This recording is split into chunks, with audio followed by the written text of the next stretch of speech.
SIR எனப்படும் சிறப்பு தீவிர வாக்காளர் பட்டியல் சரிபார்ப்பு பணியில் ஏராளமான குழப்பங்கள் இருப்பதாலேயே அதனை தாங்கள் எதிர்ப்பதாக தாவேக தலைவர் விஜய் கூறியுள்ளார். எக்ஸ் தளத்தில் வீடியோ ஒன்றை வெளியிட்டுள்ள விஜய், நாம் அனைவரும் வாக்களிக்க முடியாத நிலை வந்தாலும் வரலாம் என்று தாம் அஞ்சுவதாக தெரிவித்துள்ளார். இந்த SIR மேலே சில டவுட்ஸ் இருக்கு. அது என்னன்னா, இந்த 6,36,00,000 வாக்காளர்களுக்கு ஒருத்தர் விடாமல் இந்த ஒரே மாதத்துக்குள்ளே எப்படி எல்லாருக்குமே அந்த ஃபார்ம் போய் ரீச் ஆகும்? ஒன்று.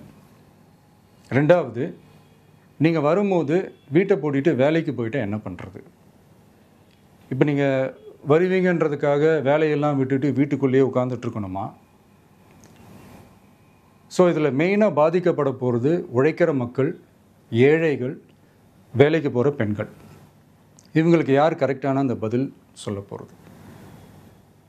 ஒரு நியாயமான SIRனா என்ன நடக்கணும்? இப்போது இறந்து போனவங்கள மார்க் பண்ணி அதுலேருந்து டிலீட் பண்ணணும். இப்போ போலி வாக்காளர்கள் இருந்தாங்கன்னா அவங்கள மார்க் பண்ணி டிலீட் பண்ணணும். இப்போ ஆல்ரெடி ஓட்டு இருக்கிறவங்களுக்கு எதுக்கு இந்த ரெஜிஸ்ட்ரேஷன் என்ற பேரில் இவ்வளவு குழப்பங்கள் அப்படின்றதான் எங்கள் கேள்வி. இப்போ புதுசாக வர வாக்காளர்களையோ இல்லை ஓட்டு இல்லாதவங்களையோ சேர்த்தா பத்தாதா? இப்போ ரீசெண்டாக நடந்த இப்போ எலெக்ஷன் 2021, 24 எப்படி எல்லாருமே ஓட்டு போட்டோம்? அதில் ஓட்டு போட்டவங்க கூட இப்போ புதுசாக ரெஜிஸ்டர் பண்ணணுன்னா அது ஏன் அந்த கன்ஃபியூஷன் அப்படின்றதான் நாங்கள் கேட்குறோம். அதனால தான் நாங்கள் SIR எதிர்க்கிறோம்.